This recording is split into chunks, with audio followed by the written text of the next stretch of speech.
bivuga. Icyiza nuko umenya itima yaguhamagariye, itima yagusize ku mutima, uhagurukane nacyo atari umuyaga uje mu gukubita hirya no hino.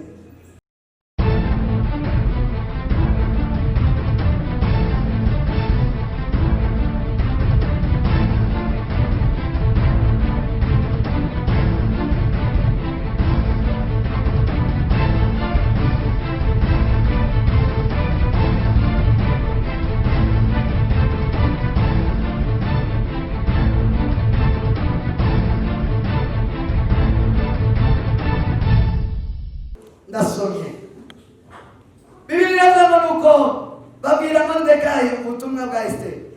Mordekai nawe abatumao asubiza Esteri ati, wewe kwibwira yuko ari wowe wenyine uzakira mu Bayuda bose, kuko uri mu nzu y'umwami, kuko niwicecekera rwose mu gihe nk'iki ntakizabuza Abayuda gutabagwa bakoroherwa biturutse ku bandi, ariko wowe n'ab'inzu ya so bazarimbuka.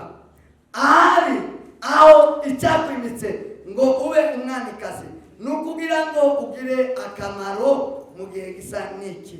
Nuko Esteri atuma kuri Mordekai, aramusubiza ati, genda utenye Abayuda bari Shushani bose, mwirize ubusa munsabire, mare iminsi 3 manwa na nijoro, mutagira icyo murya cyangwa munwa, nanje n'abashabanje tuzabigenza dutyo.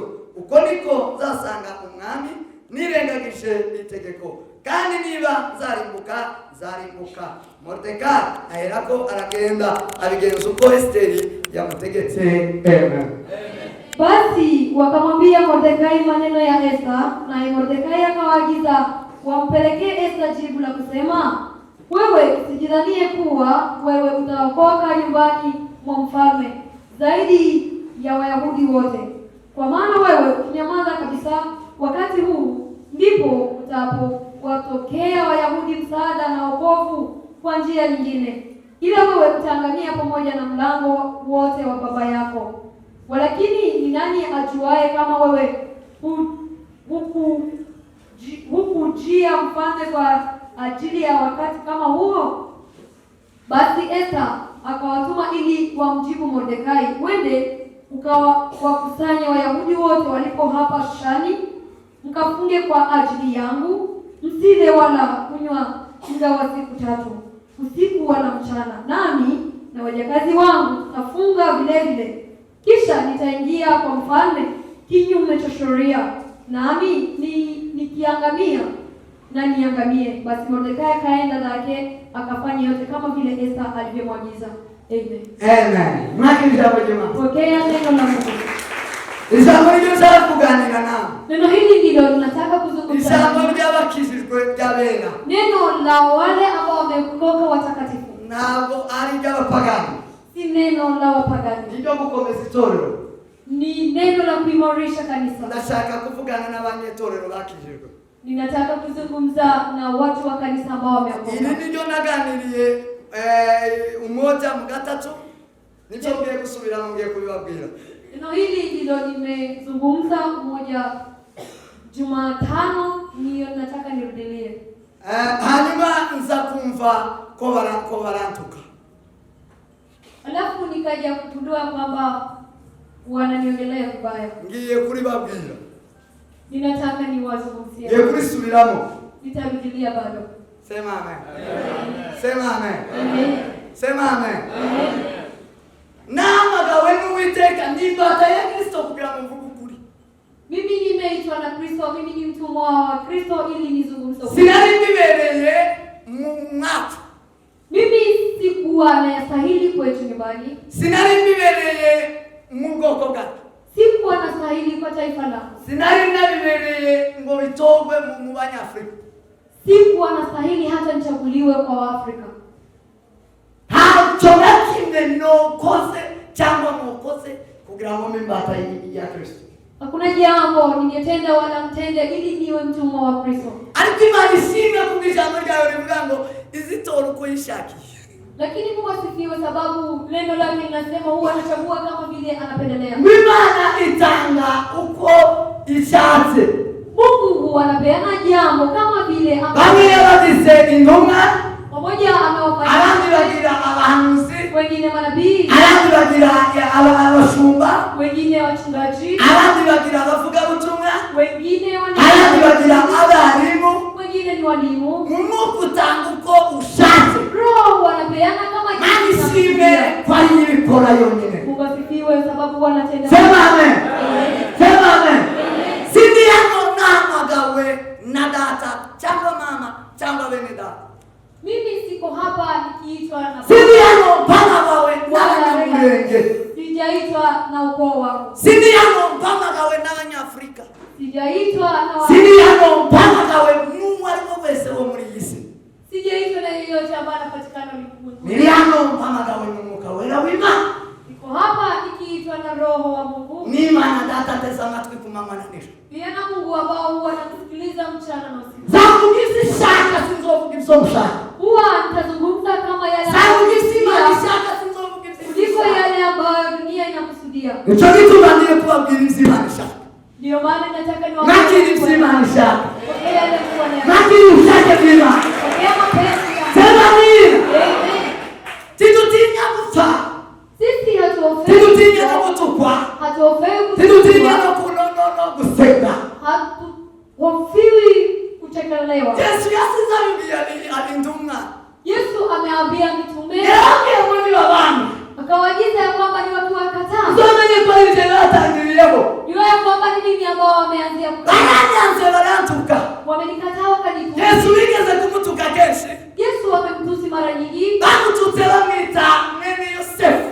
Walimtusi wakimwita mwana wa Yosefu. Bafite ubuhanuzi buvuga ko uyu ni urubyaro rw'umugore si urubyaro rw'umugabo. Wakiwa na unabii ya kusema yeye ni uzao wa mke si uzao wa mume. Barahindura bamwita mwene Yosefu. Wakageuza hayo Umubashi umukene. Mwana wa Yusufu maskini mkataba. Tisabushigere mangera kuntego. Haikumkataza Yesu. Yesu Kristo uwunika. Yesu Kristo pia bagigeze kumwita kwa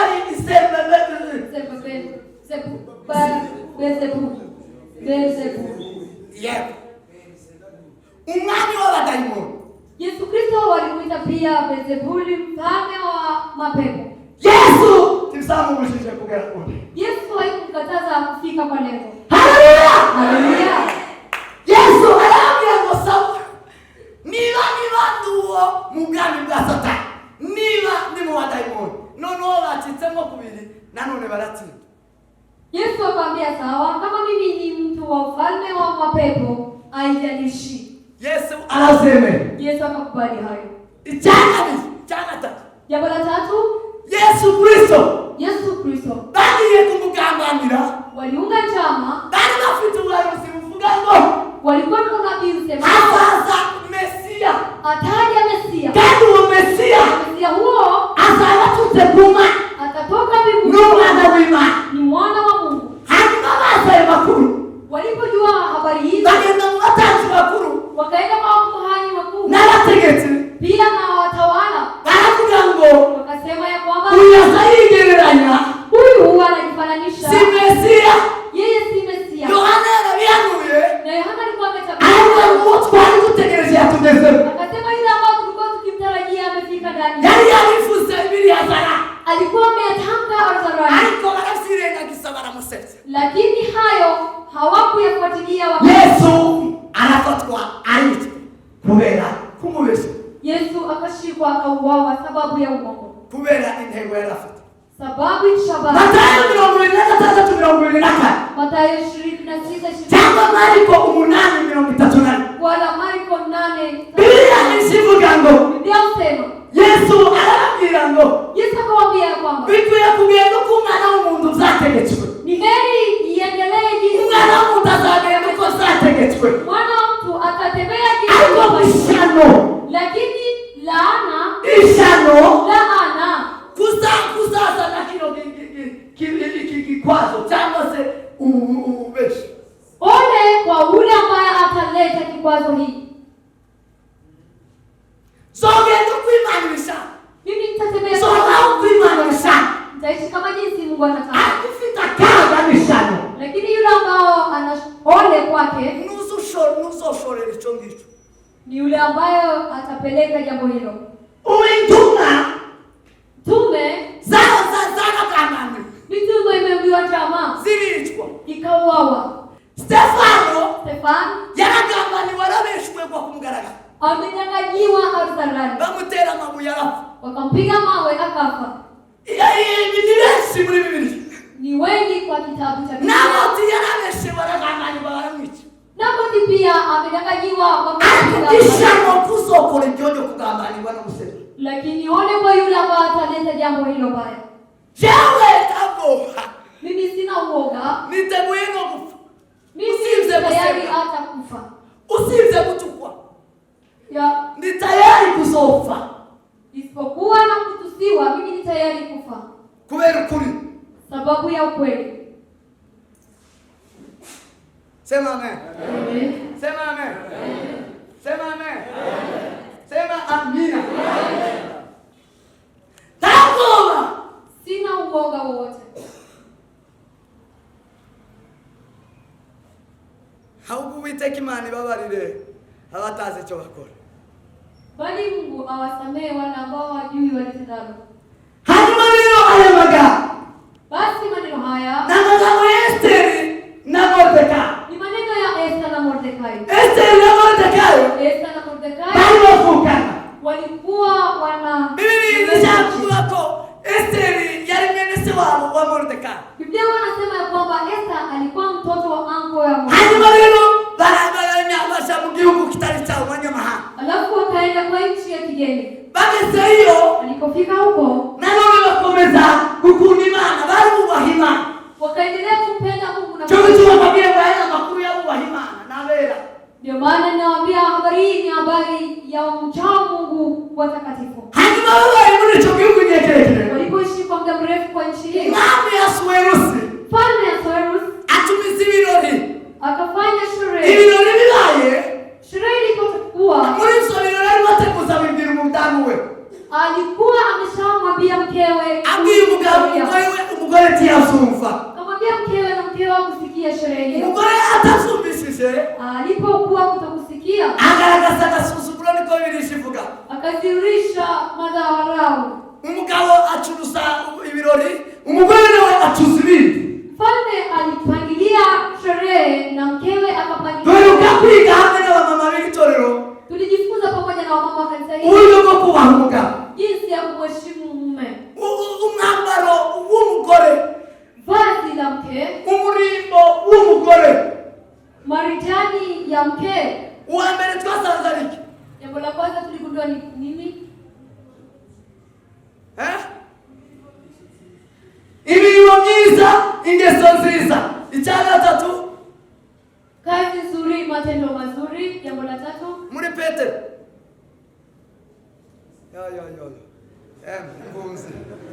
Mbuzi ni biti.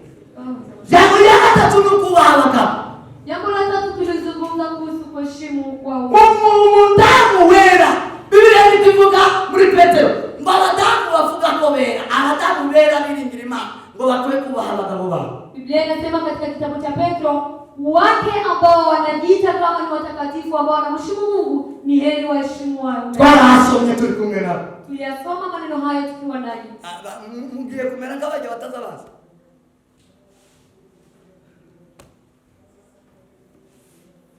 Amen. Amen. Amen. Ijambo ry'Imana zaritoragurwa gutegura ati. Mana we.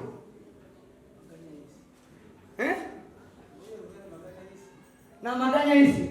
Oya niko birivuga. Amaganya y'isi ngo azarinika. Azarinika. Nimureka maganya mwinjire mu kubaha Imana. Sema amen. Amen. Hanyuma rero Ahasuwerusi umudamu we yamubaha. Alafu ayo witwa Vashti. Mke wa Ahasuwerusi Vashti hakumheshimu mume wa mfalme. Amaze kutamubaha. Alipokutomheshimu niyo hafiriyemo umwanya wa Esteri kwinjira mu bwami. Ndio chanzo cha Esther kuingia kwa mfalme. Hanyuma rero ayirukana Vashti kubera agasuzuguro. Mfalme sasa akamfukuza mkewe Vashti sababu ya madharau. Kuko atubasha umugabo we. Kwa sababu hakumheshimu. Atumvira umugabo we. Hakumtii. Abagore batumvira abagabo ba. Wale ambao watiwa nubwo muri kumwe watiwe mu rugo. Angalau kwa pamoja naye. Agasuzuguro kaza gacumuga umugore mu rugo. Madharau huyu anatoa mke kwa boma lake. Mwosigara mufundikanya mugafundikiranya ivyino ariko Imana ibaraguciye deje. Kweli mtaweza weka mkifanya mambo yenu lakini Mungu amekuwa amekuwakame. Hanyuma rero Esteri yinjira abantu. Alafu sasa Esther kaingia. Nihuse amaze kuhagera. Alipofika kwa haraka. Hagera igihe kimwe Abayuda baragambanirwa. Nyakati moja Wayahudi waliingiwa njama mbaya. Bitewe na Mordekai mwala kuirembo. Sababu ya Mordekai ambao alikuwa kwa damu.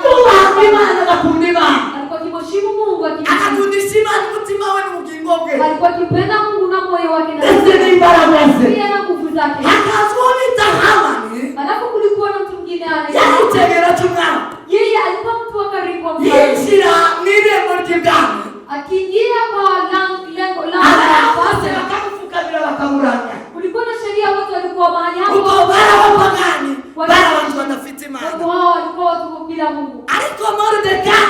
Lakini Mordekai akanga kuramya umuntu kuko afite uwaramya n'Imana. Alikuwa akikataa kumshushudu mwanadamu kwa sababu alikuwa akimshushudu Mungu. Akaangalia yeye igihe cha Hamani. Yeye alikuwa akisimama kimarika kwa nakala akayiramya. Lakini wakati wa Mungu alikuwa akishuhudia. Aramurega bagenzi we. Alafu wakamchokia. Hamani aramuwasa.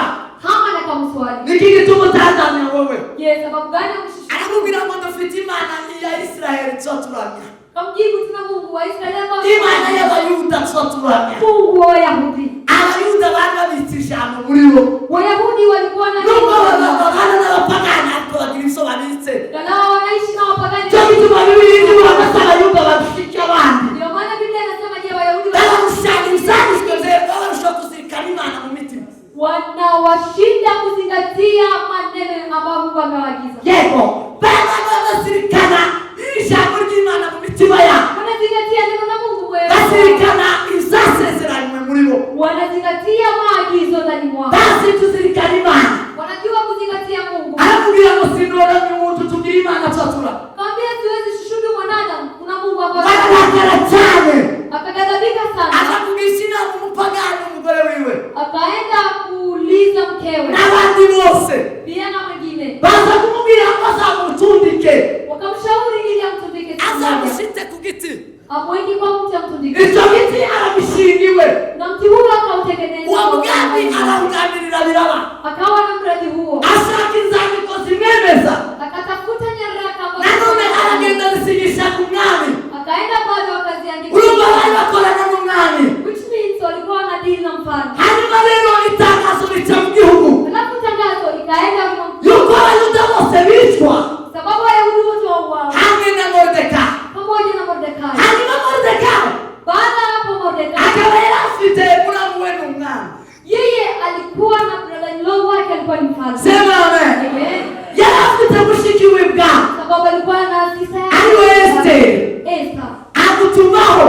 Akamtuma. Akamubwira ngo ariho itangazo.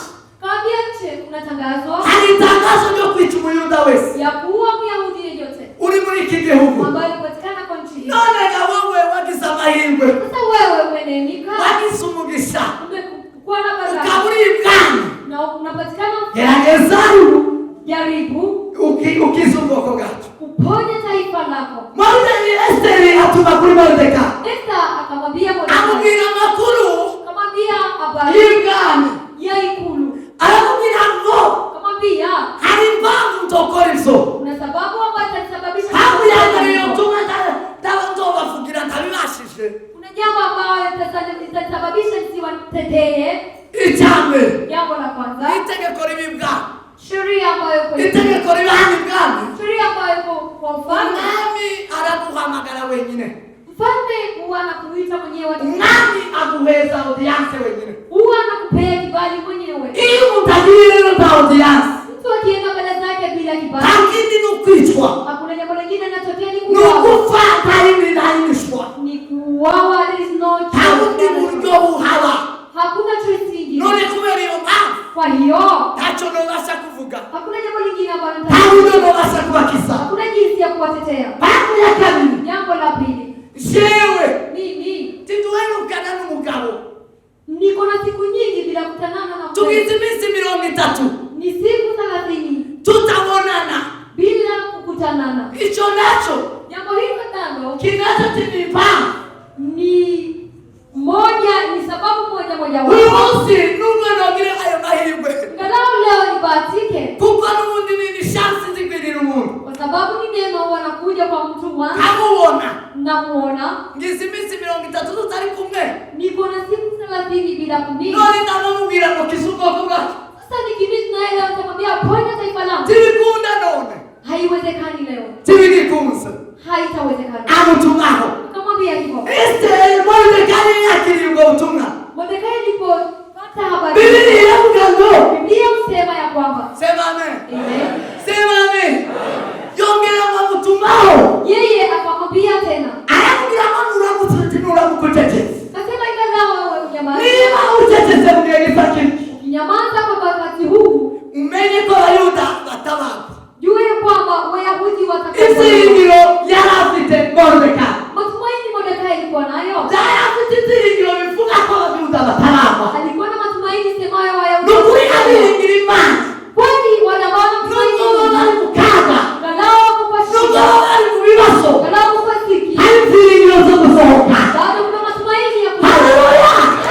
Hari izingiro zo gusohoka. Bado kuna matumaini ya kutoka. Nubwo tugira isaha impande zose. Galao kuna shida. Nubwo tugira ibibazo hirya no hino. Galao kuna ukuna. Nabaye ukuri. Na wapia kweli. Imana ifite inzira ibihumbi zo gukiza umuntu. Mungu ana njia Imana igira inzira nyinshi zo gukiza umuntu. ana njia marefu za Ziri izingiro Mordecai yarafite. matumaini Mordecai alikuwa Nubwo nayo. ubwoko bw'Abayuda butabaka. Ilikuwa taifa la Wayahudi. Kubera kwiringira Imana yari Sababu irimo. ya kumtegemea Mungu alikuwa anamtegemea. Sema amen. Amen. Sema amen. Amen. Sema amen. Amen. Umuntu wiringira Imana. Yeyote ambaye anamtegemea Umukirisitu Mkristo ntabwo azafungirwa inzira zose. hawezi kufungiwa na njia zote. Zibishoboka. Haiwezekani. Mumufungiye amazi n'umuriro. Ati tutamfungia maji na moto. Tibiba. Haiwezekani. Tibiba. Haiwezekani. Tibiba. Haiwezekani. Sema amen. Amen. Bibiri ni bamwe byavose umukiranutsi nibyi. Ariko arimukiza. Yes. Twese sitwayo. Mpe Mungu tukufu. Haleluya. Haleluya. Kubiringira Imana. Kwa wale ambao wanamtumaini Mungu. Tibiza bicika pe. Hauwezi kata tamaa kabisa. Kubiringira Imana. Kwa wale ambao wanamtumaini Mungu. Tibiza bibura pe. Haukosi njia kabisa. Icyo bituma bataza bakora icyaha. Ndio maana hawatendi Icyo dhambi. bituma bataza biyamaza abisi. Ndio maana Icyo bituma bataza bakora uko abisi bakora. Ndio maana hawatendi kama ulimwengu. Barereka ibisa bizotabara kandi atari byo. Wanaonyesha ile ambao watawatenda. Sema amina. Sema. Haleluya. Haleluya. Abasore batatu b'abanyagano. Vijana watatu. Bibiri tubwira Abayuda bitwa Sadraka, Meshaki, Abedenego. Wayahudi Sadraka, Meshaki na Abednego. Bibiri tubwira ngo bageze mu gihugu cy'i Babuloni. Vijana tuambia Basanga bamaniriyo. waligundua kuna Mungu. Bagumana Imana yabo. Wakabaki na Mungu wao. Batangira kuyiramya no kuyihimbaza. Walikuwa wakimwabudu na Bayigira mu mitima yabo. wakakuwa na Mungu wao. Hanyuma barabagambanira nabo. Alafu wakaunia cha mabaya. Babageza ku mwami. Wakawafikisha mbele ya Nabo arababwira ngo ninde wabakiza amaboko yabo. mfalme akamwambia je, waponya kwa mikono yao. Bamusubiza ijambo ryiza. Walimjibu neno Barabwira ngo ntacyo twamusubiza. Mwambia kuna jambo ambalo Ntacyo dufite iyo swali tiba. hatuna jibu la swali hilo. Sema amen. Sema amen. Iyo swali tiba. Hatuna jibu ya swali hilo. Twabona uburyo tuyisubiza. Hatuna jinsi tujibu. Ariko uba tugutangarize. Lakini acha tukwambie, Nubwira itodukiza mu maboko yawe. ingawa Mungu hatuponyi kwa mikono yako. Titworanye igishushanyo. Titwokora isaha. Nubwo batubwira ngo wafunze. Ingalau tuambie umefunga. Nta bundi buryo buhari. Hakuna, there is no other way. Nta plan B ihari. There is no plan B. Ariko uba tugutangarize. Acha tukwambie, Hagati y'ibyo. katikati ya mambo haya, Hagati y'ibyo uri gukora. katikati ya mambo haya na Titworanye igishushanyo wakoze. huwezi kuabudu miungu Umwami mwingine. wagira uburakari buramuzamukana. Mfalme akaghadhabika na hasira Wazamukanwe n'uburakari. alipokuwa na hasira, Mbaravuga ngo nibenyegeze itanu. kaambia Bagenyegeze wachochea, inshuro zirindwi. wakachochea mara 3. Basigize inshuro zirindwi. Walipochochea mara Bibiri 3, ngo barabafata babatereramo. Biblia inasema walichukua wakaweka kwa moto.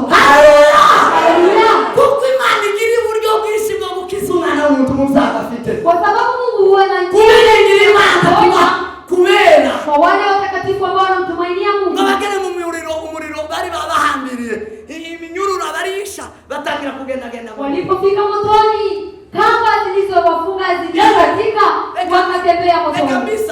Hata ni waombe. Tugatinye ufite intwaro igaragara y'umubiri. Yes. Siogope mtu ambaye ana silaha ya mwili ambayo inazurika. Uzotinye umuntu uri kumwe n'Imana. Muogope Mungu, mtu ambaye ako na Mungu. Uzoje kurwana witegereje neza kutagwana n'Imana. Wewe kwenye vita ukiangalia ukitazama vizuri kwa Mungu. Egiputa ishita igashira nubu yari pouvoir mondial. Yari fite imbaraga zisi. Icyatu gishita n'uburyo yabanye n'Imana yayigira ngo n'abantu.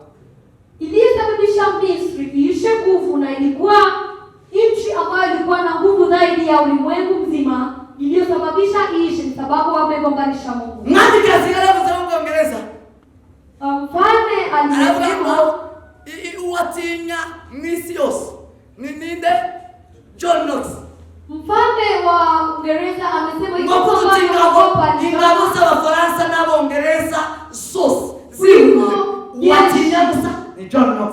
Kubera John Knox abana n'Imana. Amemwogopa John Knox sababu John Knox anakaa pamoja na Mungu. Sema amen. Amen. Sema amen. Amen. Sema amen. Amen.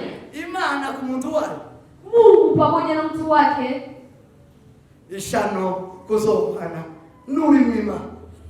Ole kwa yule ambayo ata Bili wakungama ni kuitekeleza vitanu. Mwana wasore wali wagenda. Mwaungu wali mwanu wakane. Kani mwoka lera kutishishoye mwanima.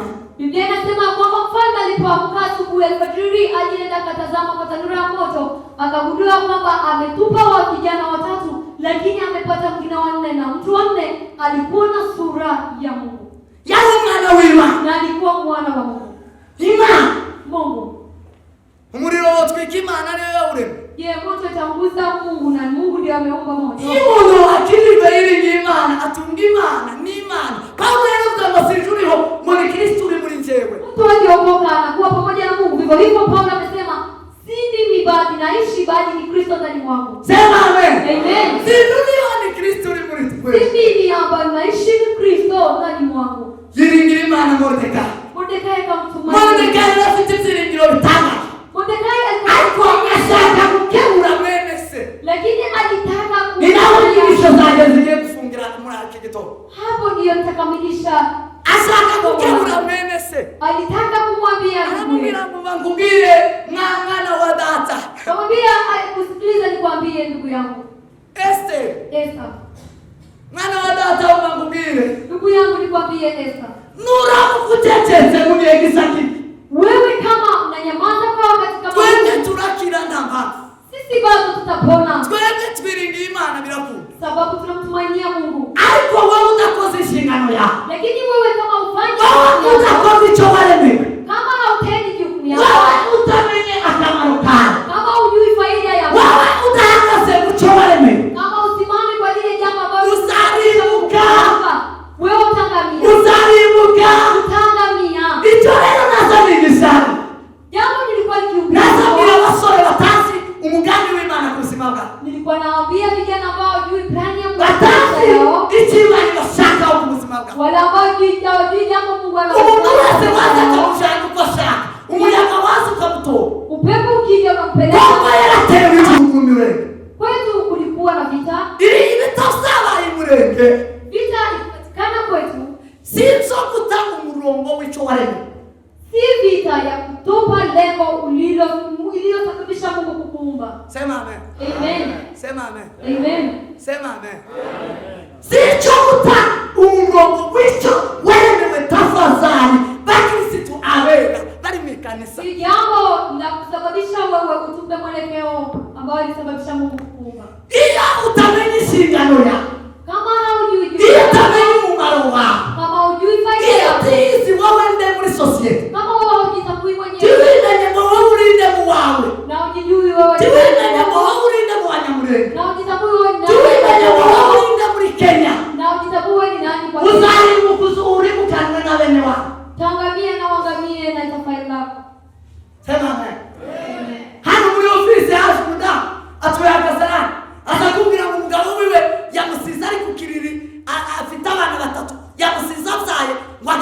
haruguru nongeye kubisubiramo ntabwo Imana data yokiza umuntu ngo yice umuntu tibibaho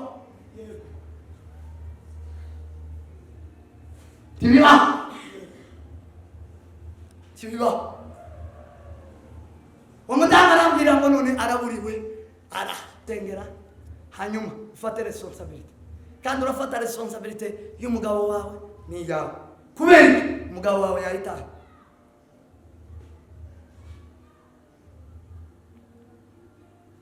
sema amen sema amen amen icy'ingenzi mu buzima bw'umuntu ya maana kwa maisha ya mwanadamu nuko umenye umugambi w'Imana ku buzima bwawe kujua mpangilio wa Mungu maisha yako. Umunyamurenge ngo yaragiye gutabara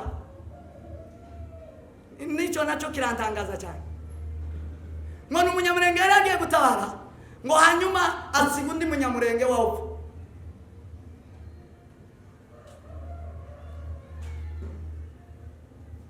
bazima nubona ari wowe ngo yazambira uwo mudamu arambwira ngo umugabo wewe niwo wari imboga niwo wari umutsima niwo wari inzu ko baramushororera no mwamaze ngo agiye gutabara umunyamurenge wasize hano hapfa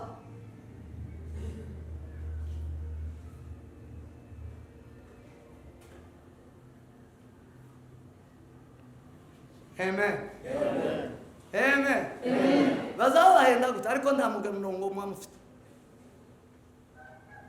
kutamenya umugambi wawe umuyaga usoza uguhuhe kushani kushani unduse uguhuhe kushani kushani Kongo izatabara umababwira makuru y'ihumure Kongo ni wacu ni Imana data yambye nafu yakosha mu ibufiri timuzaye makuru timuyaza natangaye n'umugabo wabeshe ngo sikunda ubwo yibeshe bishoboke ko ataranavana ngo agende kubwa n'ubundi barambwiye ejo barambwira ngo bazabasensibiliza ndibaza bagenda amara mwebwe mukagenda mugasiga abantu bariya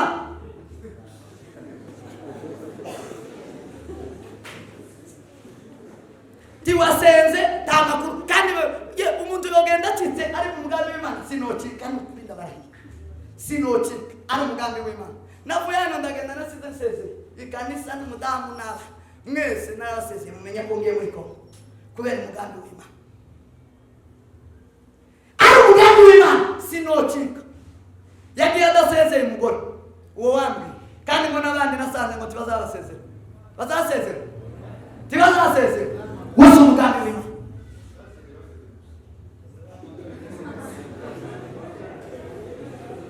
umugambi w'Imana jewe mbakora icyo Imana ihamagaye umuhamagaro imyamagaro ni myinshi ariko mwene data uramenye kuzakora icyo utahamagariwe ni ukurimbuka kutamenya inshingano ni ukurimbuka kwicecekera ni ukurimbuka gukora ikitari cyawe ni ukurimbuka icyiza ni uko umenya icyo Imana yaguhamagariye icyo Imana yagushyize ku mutima uhagurukane nacyo atari umuyaga uje ngo gukubite hirya no hino Yesu yabonye Petero Yesu yahindura amazina cyane Yesu alikuwa akibadilisha majina. Iya mbere twasanze yahindutse bwa mbere muri Bibiliya. Jambo jina la kwanza ambalo limegeuka kwa Biblia ni ya Yakobo. Ni jina la Yakobo. Yakobo Imana yararihinduye. Mungu aligeuza jina la Yakobo kubera ko ryari rifite isobanuro zibi. Sababu ilikuwa na ufafanuzi mbaya. Ryari zina rifite umuntu muri gani. Ilikuwa ni jina haikuwa na ufafanuzi uzuri. Malaika aramuhindura aramubwira ngo none witwa Israeli. Malaika akageuza jina hilo akamwambia kwa leo sasa unaitwa Israeli. Yabesi arabimenya ko yitwa izina rya Yabesi ribi ry'agahinda. Yabesi alipogundua kwamba ana jina mbaya ambayo ina ufafanuzi sorrow, arahindura nawe arasaba Imana ngo mpindurire no zina umpeze umugisha. Akaomba Mungu akasema niuzie jina hili alafu nibariki. Imve mu gahinda. Nitoke kwa kughadhabika. Yesu abonye Petro. Yesu alipomtazama Petro. Simon Petro. Simoni yaritwa Simoni Petro. Alikuwa akiitwa Simon Petro. Yaritwa Simoni. Alikuwa akiitwa Aza Simon. kumuhindurira nawe Simoni rwari urubingo ngo rukubitwa hirya no hino n'umuyaga kije cyose. Akamgeuza sababu ilikuwa ni mti ambao unabebwa huku ngambo na ngambo, akageuza jina. Aramubwira ngo noneho witwa Petro. Kaongea sasa kwa leo unaitwa Petro. Petros. Petros Nibuye ni kintu kitojanwa n'umuyaga. ni jiwe ambalo haliwezi peperushwa na Ndiyo upepo. janwa n'igiteye. Haiwezi peperushwa na Ntabwo upepo. yoza mwimusha. Hakuna jambo ambalo itakupeperusha. Tangi ndabinduka ndampango tabiteye zoza ngo bimuhindure. Hakuna jambo lolote ambalo litamgeuza. Umukristo wamenye Imana. Kristo amemjua Akamenya umugambi w'Imana ku buzima bwe. na anajua plani ya Mungu kwa maisha yake. Ndiyo zaba barutwara kwasha. Hawawezi mpeleka vinyi wanajitakia. Sema amen. Amen. Sema amen. Amen. Ndiyo zaba kurimbuka. Hawezi enda kwa kuangamia.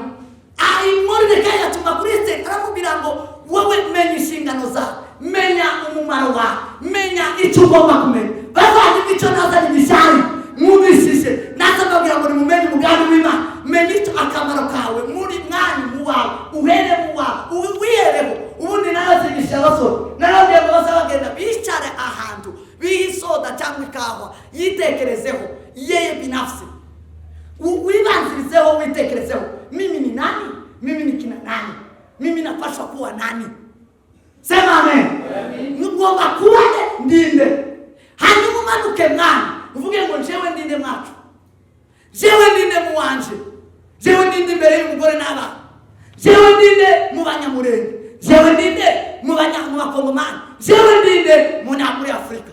Numara kumenya izo detail ugahagarara uzaba uhawe stabilite, uzaba uhawe uzohabwa umurongo niba y'Imana yakuremeye. Hanyuma icyo nicyo kizakiza ubwoko, icyo nicyo kizakiza abantu. Ukijitambua na unajielewa wewe nani, unaelekea na wapi, unafanya nini kwa taifa lako, kwa nyumba yako, kwa jamii yako, wala kwa ulimwengu mzima, hiyo ndio itakusababisha kufikia kwa lengo ambalo Mungu amekuumba kulifanya. Sema amen. Amen.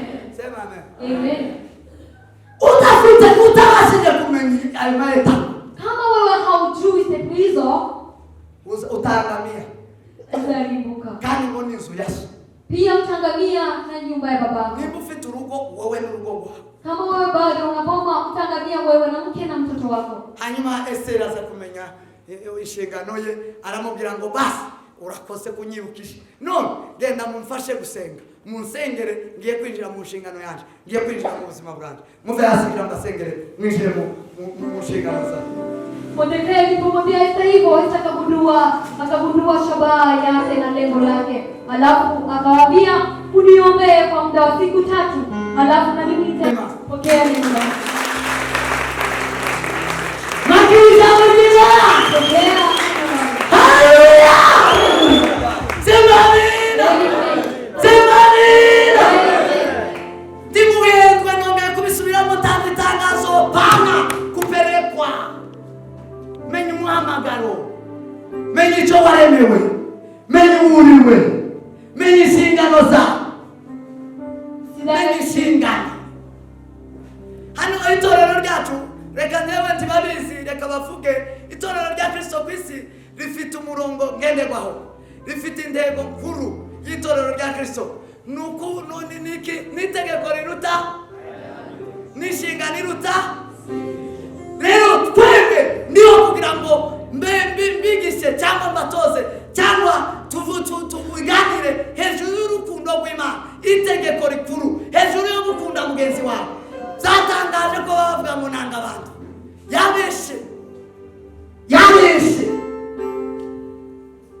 Sema amen. Sema amen. Intego y'itorero rya Kristo ku isi ni ugukunda Imana no gukunda mugenzi wawe.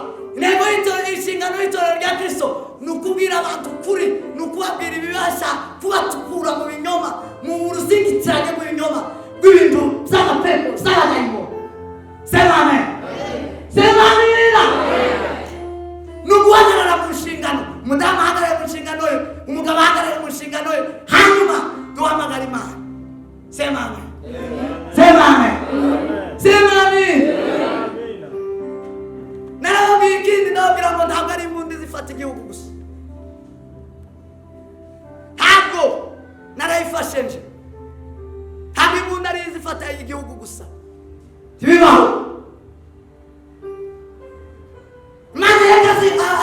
bafite intwaro bakaza babaza Samweli bakamubaza Mose genda utugishirize Imana iyi nama turatera cyangwa tureke. Samweli yabwiraga ngo Imana iremeye nimugende mutere muratabaruka cyangwa nimureke. Imana yagabanyije ingabo kandi ingabo nyinshi ariko zifata igihugu. Nongeye kubitanga si ingabo nyinshi zifata igihugu ahubwo ni ubushake bw'Imana gufata igihugu. Imana ibwira Yesu irambwira ngo gabanya izo ngabo, gabanya gabanya gabanya gabanya. Sema amen. Bene data tura masokuma mwende kuyoborera kubakomeye n'imbunda abapagani.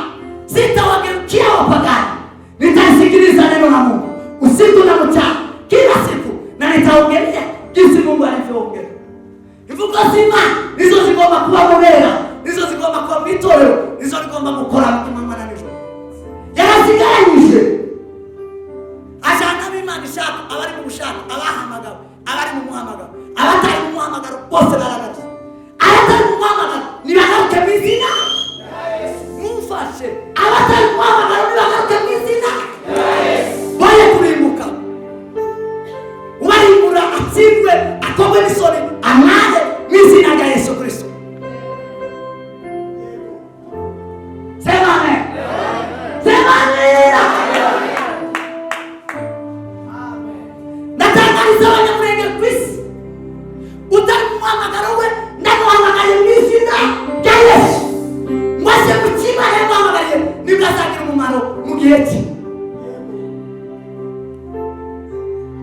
Abari mu izina rya Kristo Yesu batari mu muhamagaro mwari data ndabasabye boye kurimbuka batari baje mu mihamagaro yawe.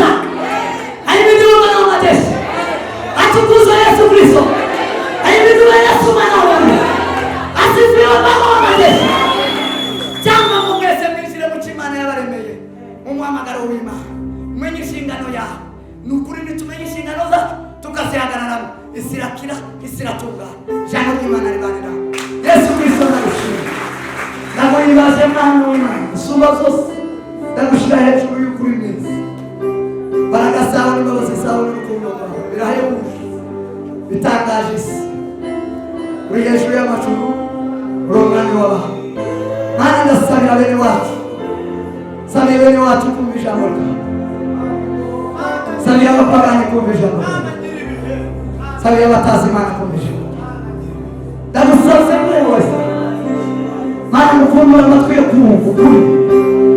Mwami natangira ibihe abantu bakire baje mu nshingano zabo baje mu mugambi w'Imana. Mwami Yesu Kristo ndasaba kugarura abayose, garura abatewe n'abadayimoni batewe n'imyuka mibi bagamaniwe Mwami bahenzwe. Yesu Kristo ubatwikurure Mwami natangira ibintu byose z'uburyo bwose, ibintu byose z'uburyo bwose bihenda amaso bihenda ubwenge izo zose banugakuremo maze Yesu wigaruremo bagaruke muri bo maze bahinduke gukora icyo Imana ishaka mu gihe cyabo nicyo kizagira umumaro. Mwami natangiriwe ku bwoko bw'umuryango Mwami mwese ku itorero ry'Imana ndagushimiye Yesu bitanga mu izina rya Kristo twizeye amen.